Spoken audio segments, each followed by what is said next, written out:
वृंदावन में भगवान ने जो सबसे बड़ी लीला की, 125 वर्ष भगवान कृष्ण यहाँ पर रहे।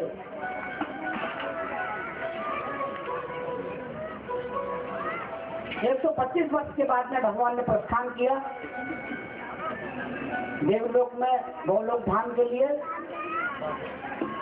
और 125 वर्ष में जो सबसे अद्भुत लीला भगवान ने की वो थी रासलीला। तो ये रासलीला क्या है? रासलीला में भगवान ने गोपियों के साथ में नृत्य किया, गोपियों के साथ।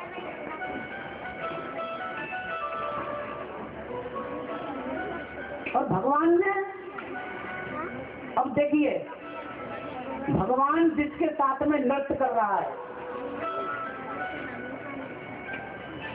नृत्य में क्या होता है?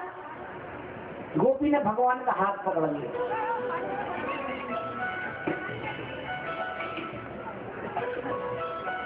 युगल नृत्य जिसको कहते हैं। युगल कहते हैं जिसमें एक पुरुष हो एक नारी हो, दोनों मिलकर नृत्य करते हैं। ये तो गीत गाते हैं जिसको कहते हैं युगल गीत। युगल गीत एक पुरुष हो एक स्त्री हो, उसको युगल गीत कहते हैं। भगवान के साथ में गोपियों ने नृत्य किया। तो ये गोपी कौन सी है? जिनको भगवान का दर्शन भी हो रहा है, भगवान को छूने का मौका भी मिल रहा है, वो नृत्य करती है, भगवान के कभी गालों पे हाथ फेर देती है। ऐसी में क्या बात है? जब जन्म जन्मांतर तक ऋषियों ने मुनियों ने तप किया, तब भी भगवान नहीं मिला। 3 जन्म तक मनुष्य रूपा ने तप किया, तब भगवान पैदा हुआ उनके घर, तब दर्शन हुआ। तो गोपियों में कौन सी बात है कि भगवान इनके साथ में नाच रही?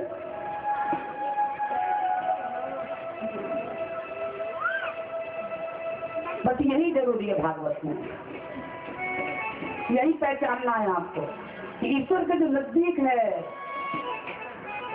ईश्वर को जो छू रहा है, ईश्वर जिसको छू रहा है, आखिर वो है क्या? ये बीमारी क्या है? भगवान तो ऐसे मिलता नहीं है कभी। क्या तो ये गोपियां क्या हैं? तो फिर भागवत में सुनने की और कुछ सुनने की जरूरत है? फिर तो भागवत समझ में आ गई थी। लिखा कि गोपियां हैं, भगवान से प्रेम करती हैं। रासलीला में गोपियां आई, भगवान ने बांसुरी बजाई, तो सारी गोपियां भाभी के लिए आई, घर बार छोड़कर। मगर गोपियों के बारे में अगर हमको जानना हो कि गोपी क्या है, तो फिर हमको पद्म पुराण के पन्ने पर रखने पड़ेंगे। पद्म पुराण कि गोपियां वास्तव में है क्या? ये भागवत तो वेदों की जो श्रुतियां थी, 16,108 वेदों की श्रुतियां हैं। वेदों में कितनी श्रुतियां हैं? 16,108। तो 16,108 जो श्रुतियां थी वो चैतन्य अवस्था में आ गई। भगवान से कहा कि प्रभु आप अवतार ले रहे हैं, हम भी तो आपके नाम का गुणगान करते रहते हैं। जाने आदिकाल से जब से वेद बने तब से आपके नाम का गुणगान हम भी तो कर रहे हैं। हमें भी साथ ले चलो उस वृंदावन की धरती पर। भगवान ने कहा गोपी बन के आओ। वेदों की 16,108 जो श्रुतियां थी वो गोपी बन गई, वृंदावन में आ गए।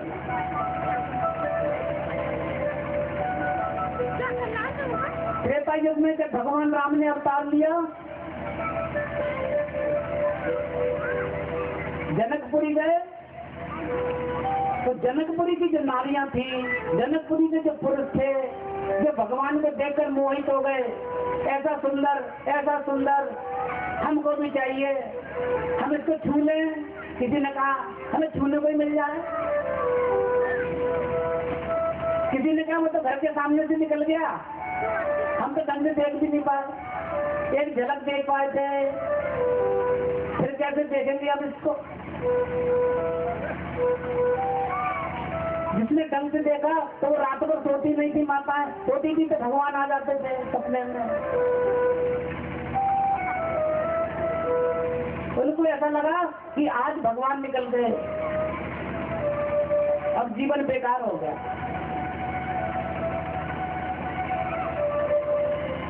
पूरा जीवन भगवान के नाम का राम राम राम राम करते हुए निकल गया। कैसे प्राप्त करें भगवान को, कैसे मिले हम ये दोबारा। भगवान ने कहा कि द्वापर युग में जब मैं कृष्ण बनूंगा, आप सब गोपियों के रूप में आएंगी, आपको छूने का भी मौका मिलेगा और नृत्य करने का भी मौका मिलेगा। वो जनकपुर की नारियां, वो जनकपुर के पुरुष आज गोपी बन के आ गए वृंदावन में। ये है गोपी। फिर भगवान अयोध्या में गए, अयोध्या का न भ्रमण किया तो अयोध्या के लोग भी भगवान को देखकर बेसुध हो गए, बेहोश हो गए भगवान को देख। इतना सुंदर भगवान,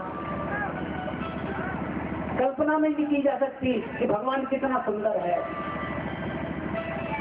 बेसुध हो गए। भगवान ने देखा कि क्या करेगा। भगवान तो चाहता है कि मेरे जो भक्त हैं वो मुझे छू सके, मगर छूना भी बड़ा अपराध होता है कभी कभी। तो भगवान ने कहा कि अगले अवतार में ये सब गोपियां बन जाएगी।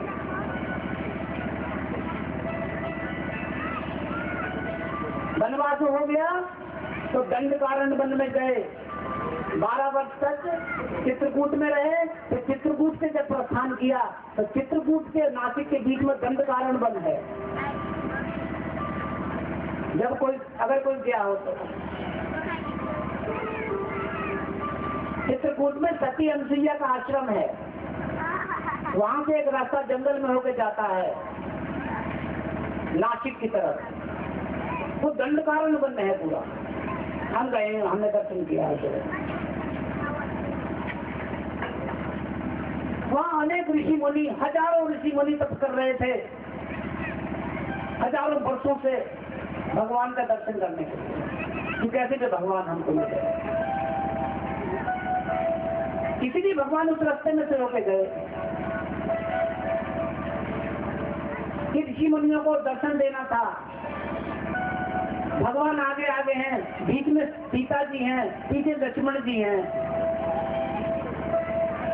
जब दंडकारण्य वन में भगवान पहुंचे, पैरों में जूते चप्पल नहीं थी, नंगे पैर थे भगवान। भगवान के पैर इतने कीचड़ में, मिट्टी में सन गए। सीता जी के पैरों में भी मिट्टी लगी हुई थी। ऋषियों ने देखा भगवान आ गए, जिनके लिए तप कर रहे थे वर्षों से। भगवान को देखा तो देखते रह गए, भूल गए सब कुछ, उठे भी नहीं अपनी जगह से, भाग भाग के नहीं आए, वैसे देखते रह गए। कैसा भगवान है। पैरों की ओर देखा, ओह इतनी मिट्टी भगवान के पैरों पर।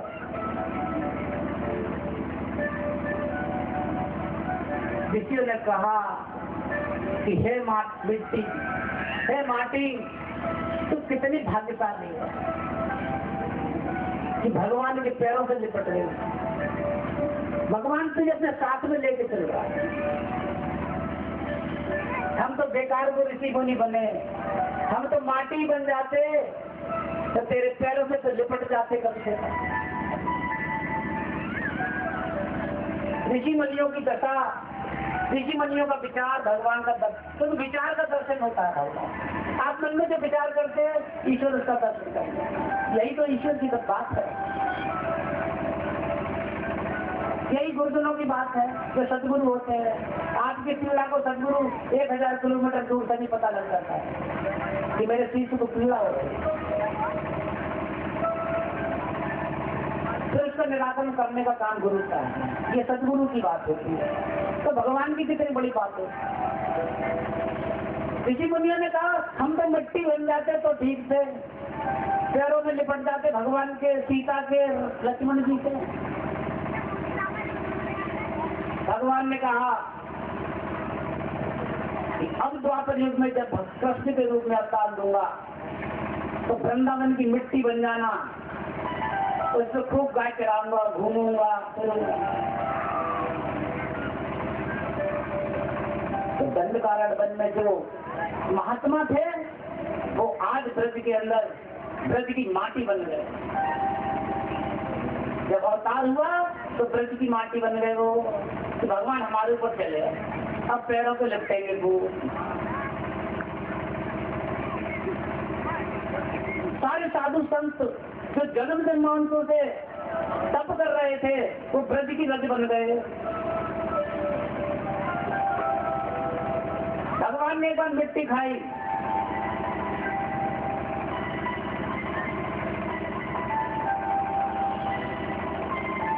कौन सी मिट्टी खाई?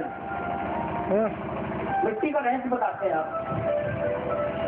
बाकी दो चार ऐसी बातें हैं भागवत समझ में आ जाएगी। हम बता चुके भगवान के जो भी नजदीक है वो सामान्य नहीं है, जो दिख रहा है वो नहीं है, आज भी जो दिख रहा है वो नहीं है।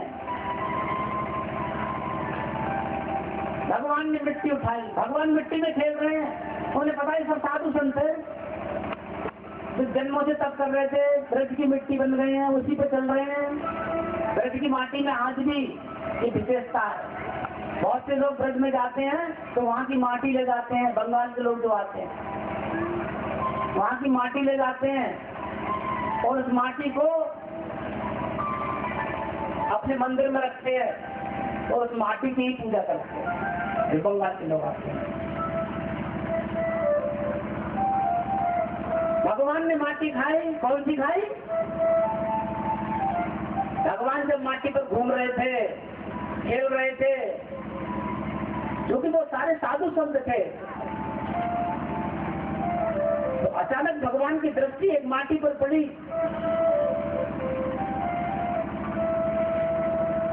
और माटी को भगवान ने हाथ में उठा लिया। तो माटी पता है क्या थी? एक संत थे, उसको भगवान पहचान गए। तो कौन से संत थे वो? भगवान ने कहा गुरुदेव आप क्या कर रहे हो यहाँ पे? आप तो हमारे गुरु हैं, त्रेता युग में गुरु थे, आप यहाँ क्या कर रहे हो? हाथ में उठा लिया, हटा लिया। मिट्टी को नहीं, मिट्टी थी वो, मगर वो थे साधु संत थे, गुरु थे। उन्होंने कहा जब सब मिट्टी बन गए तो हमने कहा हम भी मजे लेते हैं, माटी हम भी बन गए, हमारे ऊपर भी घूम लो। उन्होंने नहीं गुरुदेव आप क्यों कर रहे, आप क्यों कर रहे? आप तो गुरु हैं, आपको प्रणाम करना हमारा फर्ज है, ना कि आप हमारे पैरों के नीचे हैं। तो गुरुदेव की मिट्टी बन गए। भगवान ने गुरुदेव को उठा लिया, कहा जब 14 वर्ष हम जंगल में गए आपने राजकाज संभाला था, हमने गोलोक धाम से यहाँ पर आ गया हूँ अवतार लेकर के, आपका काम है गोलोक धाम के आकर चलाइए वहां देखिए, जब तक मैं आऊं नहीं तो मेरे गोलोक धाम को आप संभालिए। आप गुरु हैं, सतगुरु हैं।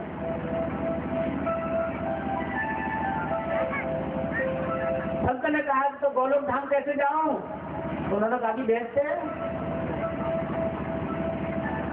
ब्रह्मांड का रास्ता क्या है? भगवान का मुख था। जो मैया का दर्शन कराया था ना, मुंह खोल के, इसमें मिट्टी नहीं है, खोल के देख। खोल के देखा तो ब्रह्मांड का दर्शन होने लगा। भगवान ने संत को उठाया, मुंह में रखा कि जाओ गोलोक धाम, वहां राज करना। कि वो मिट्टी खाए थे भगवान मिट्टी नहीं खाए।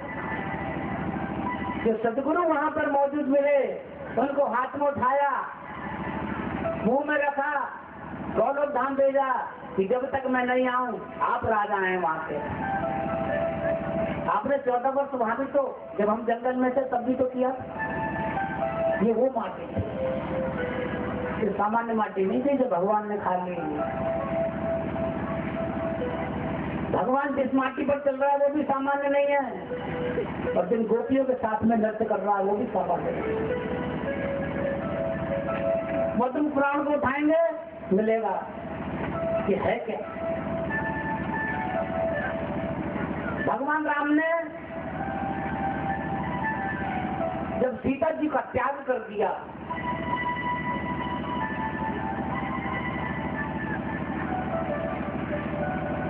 तो यज्ञ होने लगा। उसके बाद में हर वर्ष यज्ञ हुआ करता था।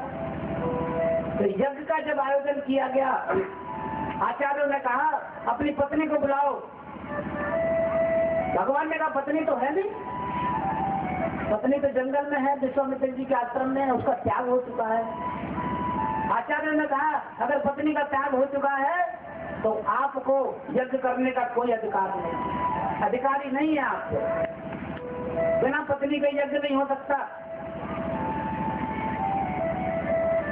क्योंकि पूर्णता को प्राप्त नहीं है। आप पूर्णता जब प्राप्त होती है जब पति और पत्नी मिलते हैं। आप अपूर्ण हो, अधूरे हो, इसलिए यज्ञ के लायक नहीं हो। तो भगवान ने क्या किया जाए, तो क्या यज्ञ नहीं कर सकता मैं? उन्होंने कहा नहीं कर सकते। आचार्यों से विनती की कि कोई युक्ति निकालो जिससे मैं यज्ञ कर सकूं। गुरुदेव के चरणों को पकड़ लिया, प्रभु कोई रास्ता बताओ। गुरुदेव ने कहा तो साक्षात ईश्वर है। आप सब जानते हैं कि स्त्री का त्याग करने के बाद में यज्ञ का अधिकार खत्म हो जाता है। ये आपका ही बनाया हुआ तो विधान है, कोई हमने तो बनाया नहीं।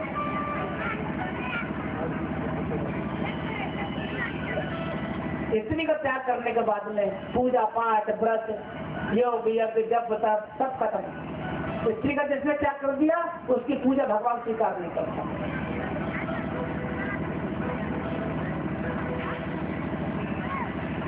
इसलिए आज भगवान को भी स्त्री का त्याग किया था। आचार्य ने कहा आपको अधिकार नहीं है अब यज्ञ करने। क्या करें? तो सोने की सीता बनाई गई, सुवर्ण की सीता बनाई गई, भगवान के बगल में बैठाई गई। तो उसके बाद में गांठ को जोड़ा गया दोनों, तब यज्ञ शुरू होता है।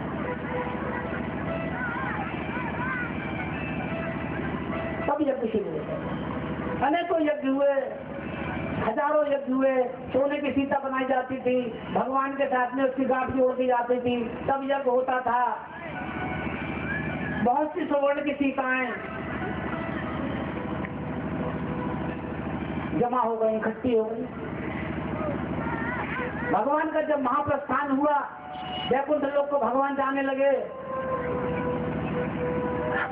तो सारी की सारी जो सुवर्ण की सीताएं थी वो जीवित हो गई, क्योंकि यज्ञ किया था, उनमें प्राण प्रतिष्ठा थी, उनमें सब में सीता का प्रवेश हो गया। सबने कहा प्रभु आप तो जा रहे हैं, या तो हमको भी साथ ले चलिए, क्योंकि हम आपकी पत्नी हैं। प्रभु ने कहा इस बार एक ही पत्नी का व्रत था और वो पृथ्वी में समा चुकी है। भगवान के प्रस्थान से पहले सीता जी का प्रस्थान हो चुका था।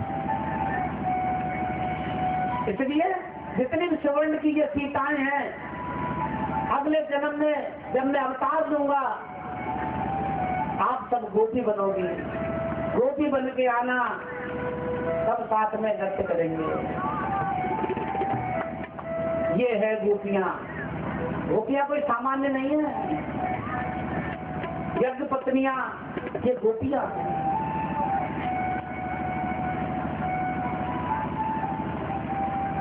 तो अब त्रेता युग में जो औषधियां थी, जिनके नीचे भगवान वन में भ्रमण करते थे, कभी कोई सिर में दर्द हो जाता तो किसी पेड़ में से औषधि तोड़ ली। भगवान ने जब औषधि तोड़ी तो औषधियों ने कहा, भगवान आप इसे उसको तोड़ के ले गए, हमारा क्या होगा, हमें भी छू लेते। भगवान ने कहा, तुम सब गोपी बनो भैया। ये सारी की सारी गोपियां बन गई। ये सब वृंदावन की धरती पर आ गई, सब गोपियां बन के। अब विचार करो, गोपियां कोई नारी थी? गोपियां नारी नहीं थी। गोपियां कौन थी? जो भगवान के भक्त थे,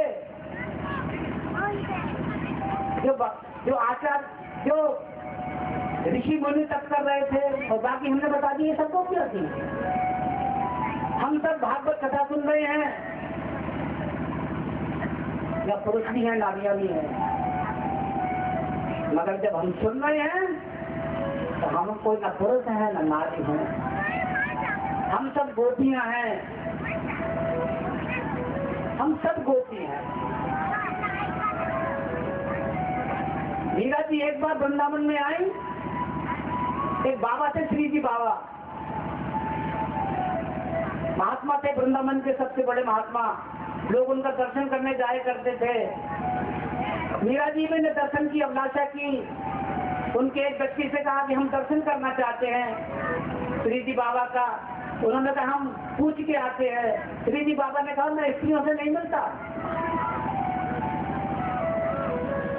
इसलिए मैं आज्ञा नहीं देता हूँ मीरा जी को दर्शन करने के लिए। ये अभी की बात है, मीरा जी कोई बहुत पुरानी बात थोड़ी है, मीरा जी तो अभी की बात। उन्होंने बताया मीरा को कि महात्मा जी का कहना है कि मैं स्त्रियों का दर्शन नहीं करता। मीरा ने कहा तो क्या ब्रज में कोई पुरुष भी है क्या? ब्रज में कोई पुरुष भी है? उन्होंने कहा क्यों? उन्होंने कहा मैं तो ये समझती थी कि एकमात्र पुरुष भगवान कृष्ण है, बाकी तो सब गोपियां हैं, ये दूसरा पुरुष कहां से आ गया?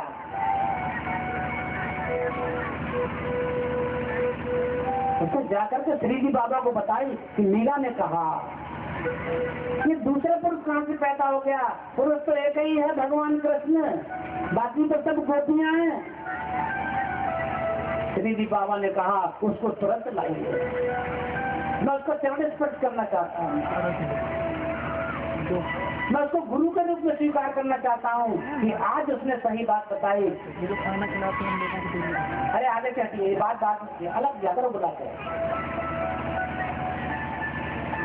उन्होंने कहा आज पता लगा कि वास्तव में हम सब गोपियां हैं। बाबा बोले आज हम गोपियां हैं, हम कोई पुरुष जो भगवान की भक्ति में लगा वो क्या पुरुष है क्या नारी है? वो तो गोपी है महाराज। मीरा जी को बुलाया, उनको प्रणाम किया, आप हमारी गुरु हैं, आपने आज बिल्कुल सही बात बताई, हम कहाँ पुरुष हैं? भगवान के सामने कौन पुरुष?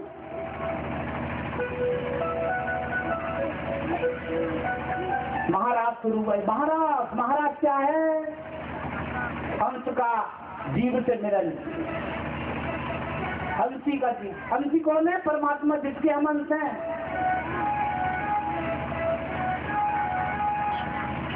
आज महाराष्ट्र में परमात्मा का जीव से मिलन होगा,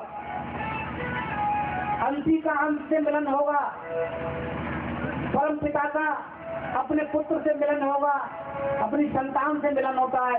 एक रास होता है तब, जब हम जन्म जन्मांतर तक तप करते हैं, सत्कर्म करते हैं, गौ सेवा करते हैं, अनेक जन्म लेते हैं, मगर जब द्वापर युग आएगा उसमें एक बार फिर कृष्ण आएंगे, फिर एक महाराज होगा, उस महाराज में सम्मिलित होने के लिए हम होड़ में हैं।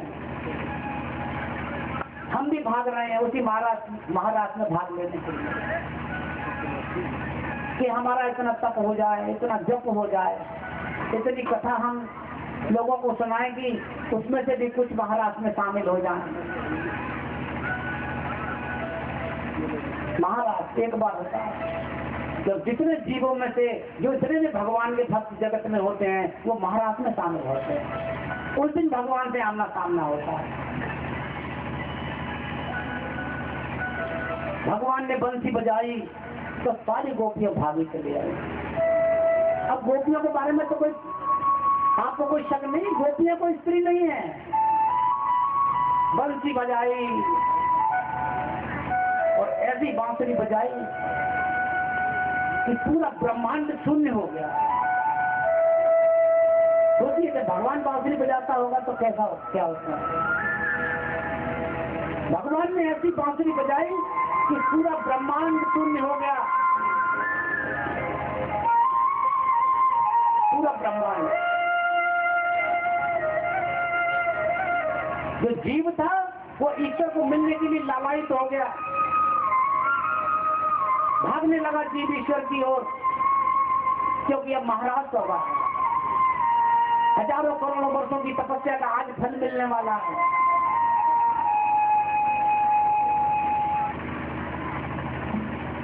महाराज होने वाला है। तीनों लोगों में उस बंसी की धुन गूंजने लगी, तीनों लोगों में। ऐसी बंसी थी, वो बंसी नहीं थी, एक नाद था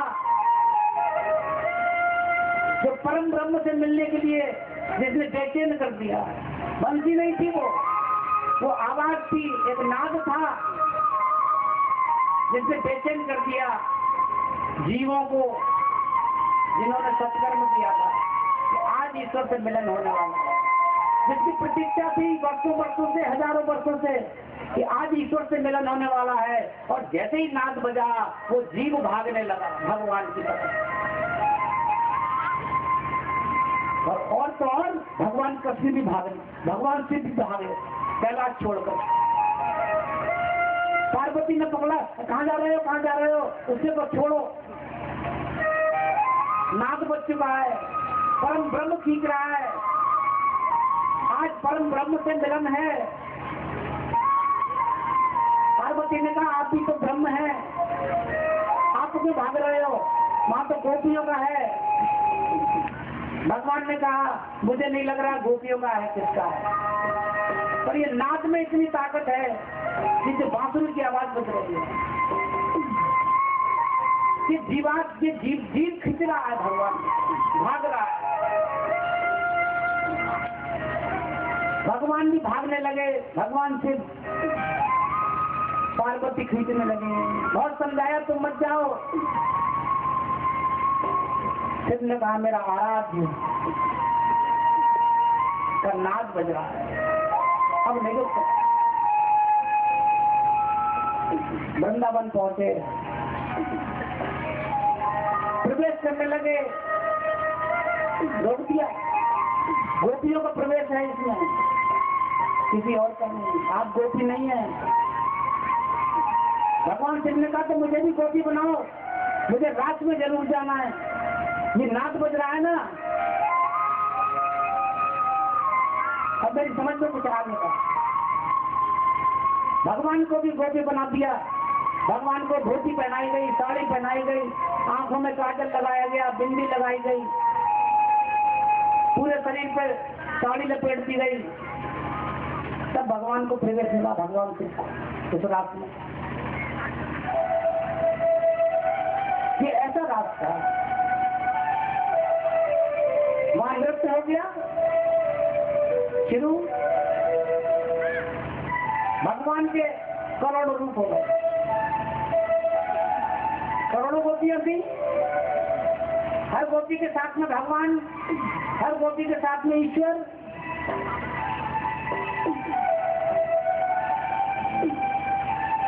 हर गोपी के हाथ में भगवान के हाथ, मगर दृश्य क्या था कि जिसके हाथ में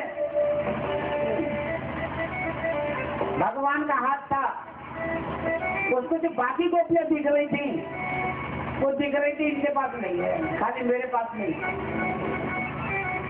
एक गोपी को एक ही भगवान का दर्शन होता था, मगर वो जब दूसरी गोपियों की तरफ उसने देखा तो उन्होंने कहा ये तो ऐसी नाच रही है अकेली, भगवान तो मेरे साथ में है।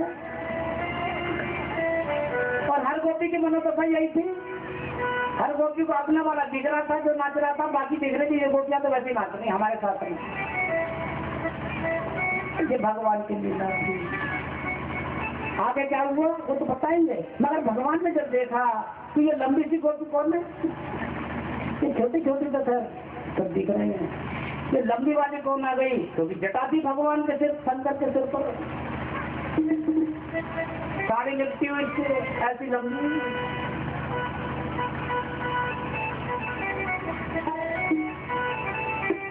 संतों ने लिखा बड़ा सुंदर, 2 लाइन 4 लाइन बनाते लगा के कजरा पहन के साड़ी,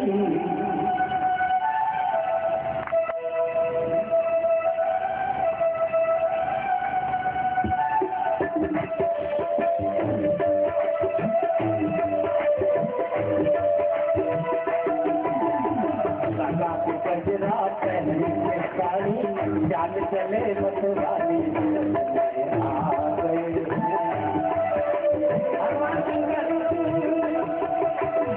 लगा के कजरा पहन के साड़ी, जान चले मतवाली आ गए।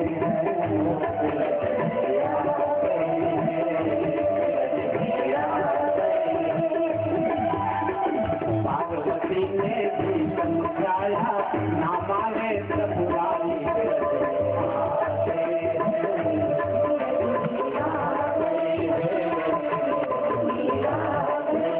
पार्वती ने समझाया भगवान सब देख रहे हैं, लंबी वाली तो इतनी लंबी गोपी गाँव से महाराज है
लगाओ, गोपियां नाच रही हैं।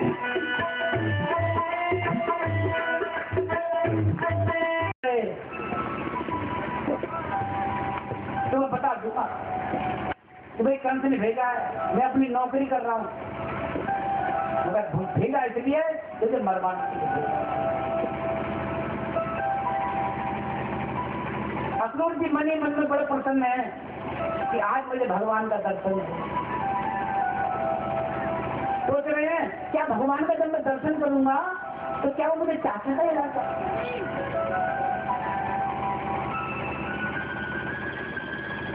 क्या वो मुझे चाहता कह के बुलाएगा?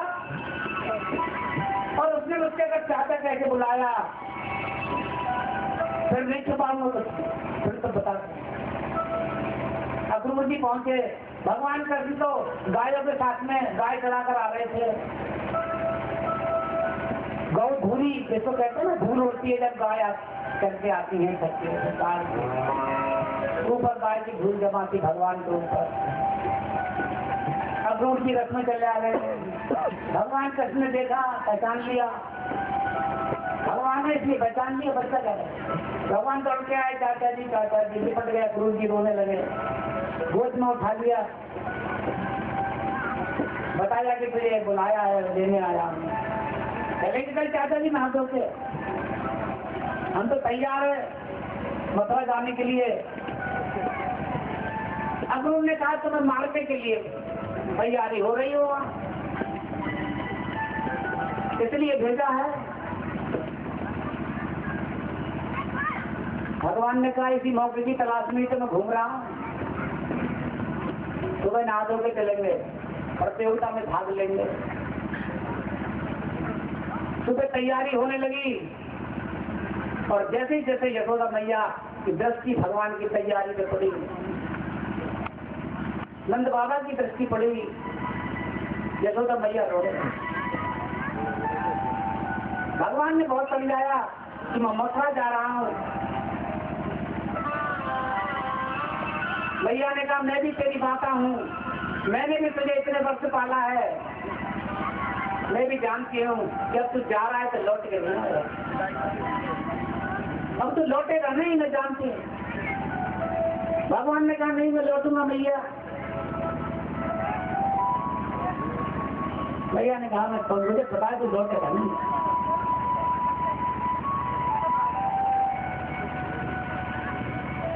भगवान तैयार हो गए, रथ पे बैठने लगे। नंद बाबा मूर्ति पर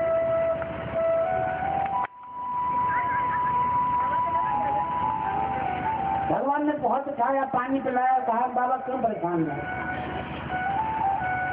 उसने कहा ना तुम छोड़ के जा रहे हो, जब तुम छोड़ के जाते हो किसी को तो वो शरीर को पता क्या कहते हैं?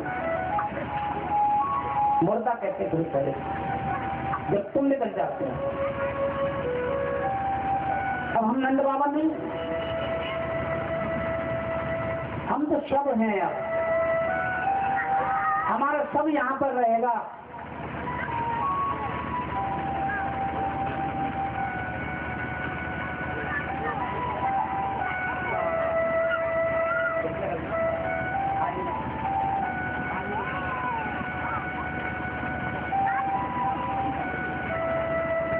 नंद बाबा कहने लगे हमारा सब यहाँ रहेगा। इसके अंदर जो जागृत अवस्था है, जो चैतन्यता है, बस वो आप की रहेगी। अब आप जाइए।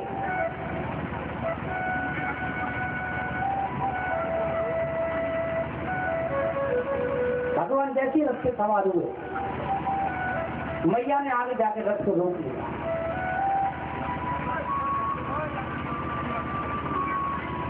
काना रथ से नीचे उतराए, मैया को गले लगा लिया। क्या बात है माँ, मैं आऊंगा नहीं? बोले मैं जरूर आऊंगा। अब माता क्रोध में भी है, उसमें भी है। भैया ने कहा एक बात सुन, तू क्या तो रहा, मैं तुझे एक बड़े रहस्य की बात बताना चाहती हूँ।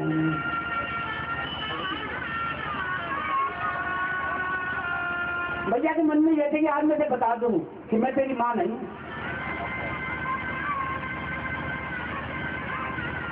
तेरी जो असली माँ है अब तू वहीं जा रहा। भगवान मन की बात समझ रहे, माँ कहना क्या चाहती है। भगवान ने कहा भैया तुम मुझे क्या बताना चाहती हो, क्या रहस्य है तुम्हारे पास? तुम्हारे पास कोई रहस्य नहीं। तुम मेरी माँ हो और माँ और बेटे के बीच में कोई रहस्य नहीं है। माता पिता के बीच में, बेटे बेटी से कोई रहस्य नहीं, ये तो खुली किताब है। और मैं बताऊं तुम क्या कहना चाहती हो? तुम यही तो कहना चाहती हो तो मैं तुम्हारा पुत्र नहीं। मैया ने कहा हाँ तू मेरा पुत्र नहीं है। सबके खिलाती थी, क्यों स्तनपान कराती थी, क्यों दिन रात मेरे आगे पीछे घूमती थी। मैं तुम्हारा पुत्र नहीं था।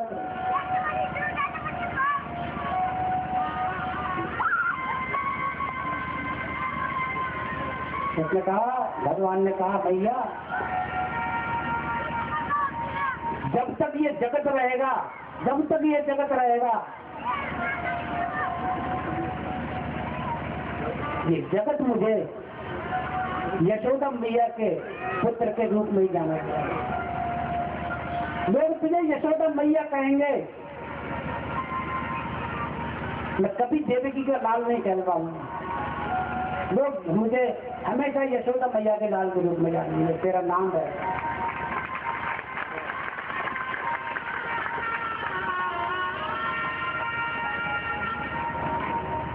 कथा क्या बता रही है?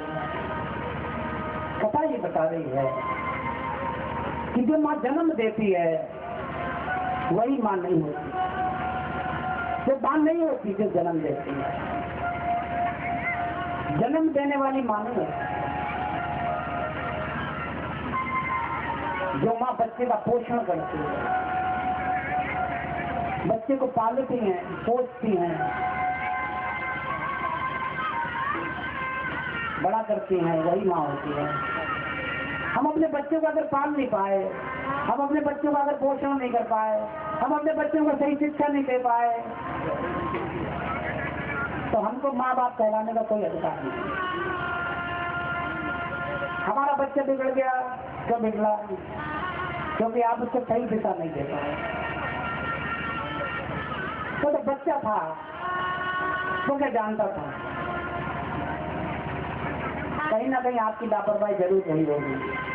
कहीं ना कहीं आपने उसके प्रेम को कहीं ना कहीं नुकसान पहुंचाया होगा। कहीं ना कहीं आपने उसके अधिकारों का नुकसान किया होगा। तब जाकर के उसका भाई ढंग से पालन पोषण है। यशोदा मैया ही माँ है।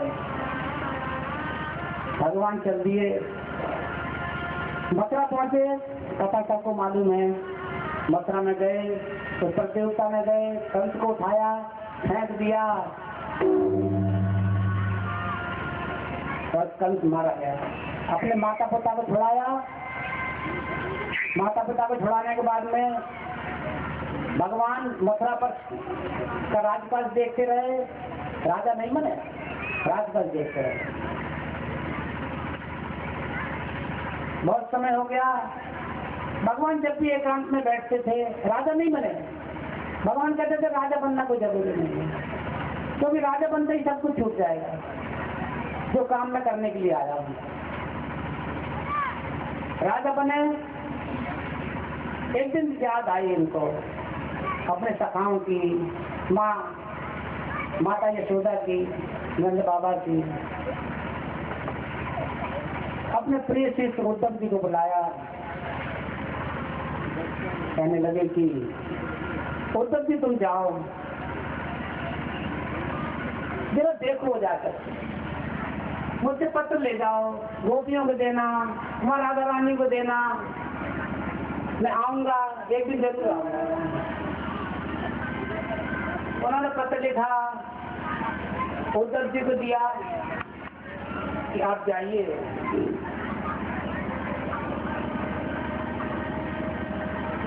उद्धव जी को दिया क्या वृंदावन जाइए,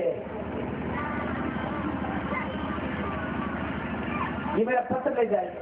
तो गोपियों को समझाना, वो बेहाल है, जब से मैं आया हूं तब से मैंने भोजन नहीं किया है, तो नहाई भी नहीं है।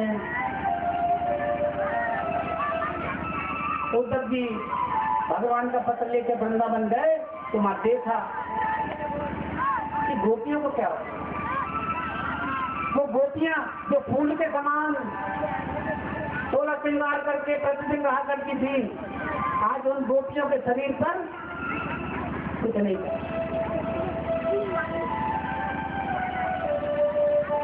गोपियों का भाव संतों ने लिखा,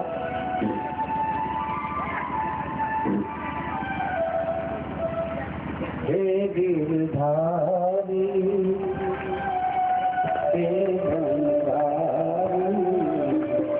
समर्पण है, मगर भगवान के प्रति समर्पण रखिए, यही भाव है गोपी भाव। समर्पित है गोपी, भगवान से ले गए कोई बात नहीं, हम भगवान के बिना भी जीवित रह सकते हैं, उसकी याद से जीवित है।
रात को ये करना हमें है रुलाता, रात को चंदा मामा हमें है रुलाता, दिन को ये सूरज तेरा आज डरा, दिन को ये सूरज तेरा रात को ये चंदा मामा हमें है रुलाता,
मैया बुला बहुत रात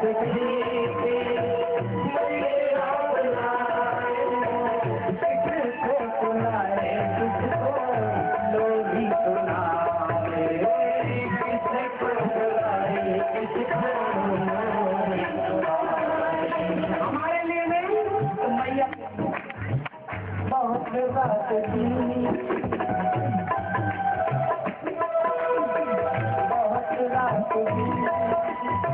मैया बुलाए, किसको सुनाए किसको लोभी सुनाए, बहुत रात मैया बुलाए,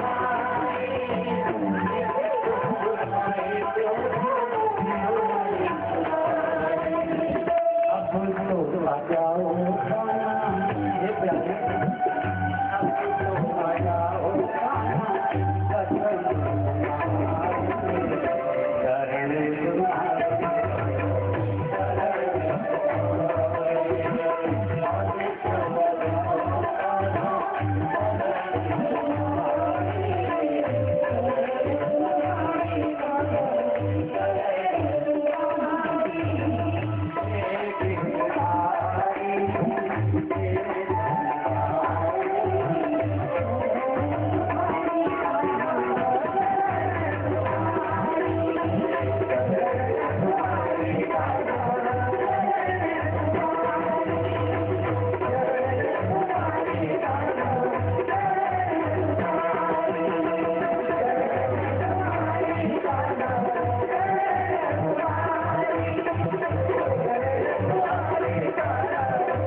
कभी में किसी को परेशान नहीं करेंगे। कल से किसी को नहीं बोलेंगे हाथ उठाओ, आज उठाओ जितनी मेहनत कर सके ठाकुर जी के लिए। बताइए क्या? जय राधे राधे राधे।